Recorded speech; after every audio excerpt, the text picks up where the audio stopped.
సోపు లేక సోంపు మసాలా దినుసుగా తాంబూలంలో కూడా వాడపడుతుంది. కొంతమంది వంటల్లో, మాంసాహార వంటకాలలో కూడా వాడతారు. నిజానికి ఇది చాలా మంచి ఔషధము. దీనిని కూడా వీలైనంత వరకు పచ్చిదిగానే వాడాలి. చిన్న పిల్లల్లో వచ్చే అనేక రోగాలకు ఇది చాలా బాగా పనిచేస్తుంది. పొడి చేసి తినిపించవచ్చు, లేదా పొడి చేసి నీళ్ళల్లో 1 గంట ఉంచి ఆ నీళ్లు ఇచ్చిన కడుపు నొప్పి, గ్యాస్ట్రిక్ ట్రబుళ్ళు తగ్గిపోతాయి. విరోచనం సాఫీగా అవుతుంది. నులి పురుగులు పడిపోతాయి. కఫం అడ్డగించి ఆయాసపడే వ్యక్తుల్లో ఇది వెంటనే శ్వాసనాళాలను తెరిపించి గాలి ఆడేటట్టుగా చేస్తుంది. అతిసార వ్యాధిలో ఈ పొడిని మెంతుల పొడితో కలిపి ఇవ్వవచ్చు.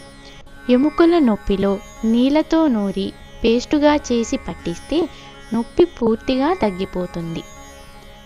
మూత్రంలో వచ్చే మంట తగ్గడానికి కూడా సోంపు ఉపయోగపడుతుంది. మోతాదు: పొడి 2 నుండి 5 గ్రాములు,